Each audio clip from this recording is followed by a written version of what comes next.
ప్రియ సహోదరి సహోదరులకు మాకు వందనాలండి. ఎందుకు మీ మధ్యాహ్న కసంలో పాటలు పాడుకుంటూ వచ్చామంటే ఒక గొప్ప సువార్త ప్రకటించడానికి వచ్చామండి.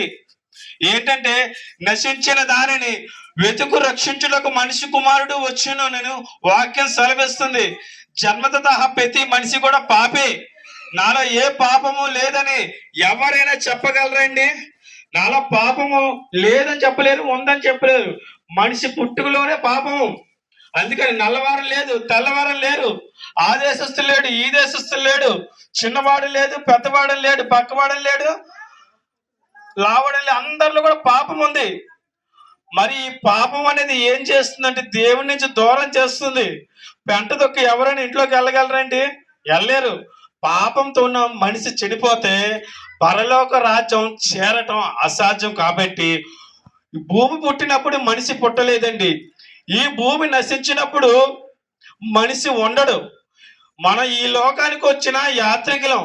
150 సంవత్సరాలు ఈ భూమి బతుకుతామండి. 200 సంవత్సరాలు ఎప్పుడైనా మరణించాల్సిందే.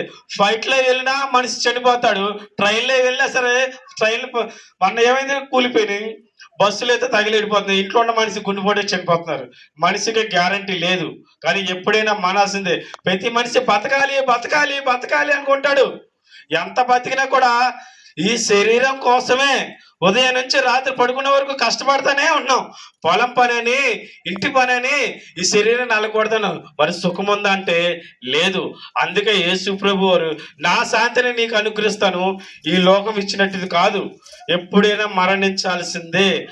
మరణం చూడక నరుడు ఎవడైనా ఉన్నాడంటే ఈ భూమి మీద ఎవ్వరూ లేరు. ఎవరైనా ఎప్పుడైనా చనిపోవలసిందే. కానీ భూమి మీద నరుడు కష్టపడుతున్నాడు, కానీ కష్టాన్ని దేవుడు గుర్తించాడు. ఈ లోకంలో కాదు, పరలోక రాజ్యం, నిత్య రాజ్యం అన్నాడు. బైబిల్ గ్రంథంలోని 47 సార్లు రాయబడి ఉంది పరలోక రాజ్యం శాశ్వతమైన రాజ్యం. మరి ఆ రాజ్యానికి చేరాలంటే మనం యేసును నమ్మాలి. యేసును నమ్మాలి అంటే మన పాపాలన్నీ కూడా పోతాయి. అలాగే ఒక ఊరు వెళ్ళాలంటే బస్సు ఎక్కుతాం. బస్సు ఎక్కగానే మన ఊరు తీసుకెళ్తాడా? వెళ్ళగా మన ఊరి పేరు చెప్పాలి దేవుడు. అదే ఒక సమయంలో నేను కూడా, మా నాన్న కప్ప చిన్నారావు గారు, తెలియనివారంటే ఎవరు లేరు. ఆయన ఇక్కడే పుట్టిన వాళ్ళు. ఏళ్ళు వరుస వెళ్ళిపోయాం. కానీ నా చిన్నతనంలోని కుర్రోలతో తిరిగి చదువు వదులుకున్నాను. కుర్రోలతో తిరిగి తాగి సినిమాలకి వెళ్ళి, దొంగతనానికి వెళ్ళి, రబలకి వెళ్ళి, తన్నడానికి వెళ్ళి తన్నించుకొని వచ్చేవాడిని. అంత గీరగాన్ని. అలాంటి నన్ను మార్చింది ఎవరంటే ప్రభువునే యేసుక్రీస్తు వారు. 200 సంపాదించుకోవడం చేత కానీ నాకు ఈరోజు యేసు ప్రభు రోజుకి 1000 రూపాయలు ఇస్తున్నారు.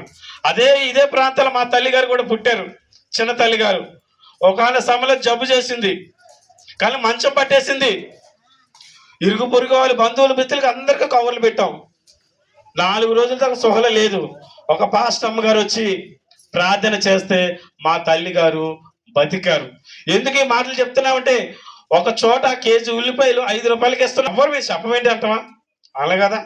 ఒక చోట కేజీ ఉల్లిపాయలు 5 రూపాయలు అంటే, తెలుసుకున్న ఈ సత్యాన్ని, మేము తెలుసుకున్న ఈ భాగ్యాన్ని 10 మందికి చెప్పడమే ఈ సువార్త. ఈ లోకంలో అనేకమైన వార్తలు వింటూ ఉంటాం, టీవీ వార్తలో, సినిమా వార్తలో, రేడియో వార్తలో. కానీ ఈ లోకం వరకే. ఈ వార్త ఏంటంటే పరలోక వార్త. అయ్యా, తల్లి, చెల్లి అందరూ కూడా గమనించండి సత్యాన్ని. గారి ఇది ఒక మతము కాదు, ఇది ఒక మాలోల దేవుడు, మంగళవారి దేవుడు ఏదే కాదు. యేసుక్రీస్తు అందరికీ ప్రభు.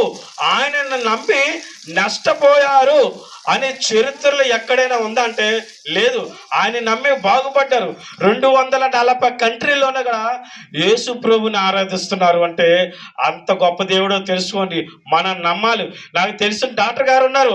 హాయ్ డాక్టర్ గారు అంటే మన రోగం తగ్గిపోద్దా? తగ్గదుగా. ముందు ఆయన దగ్గరికి వెళ్ళాలంటే ముందు ఫీజు ఇవ్వాలి. ఫీజు ఇస్తాను మన రోగం తగ్గుతుంది. అలాగే మనం కూడా మనిషి దగ్గరికి మనిషి వెళ్తున్నాడు, కానీ మనిషి దేవుడి దగ్గరికి వెళ్ళట్లా.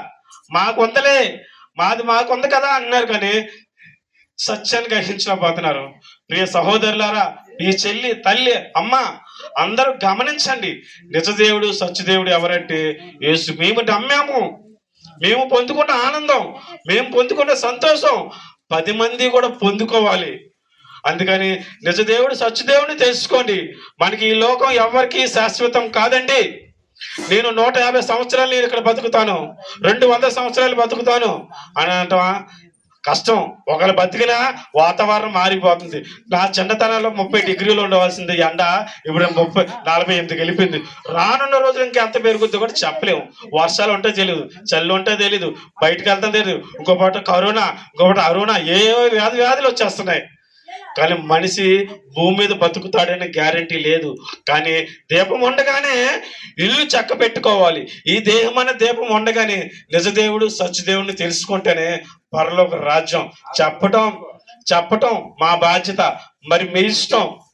మరి నిజదేవుడు సత్యదేవుడు తెలుసుకోవాలి, మరి తెలుసుకుంటేనే పరలోక రాజ్యం. మా జీవితం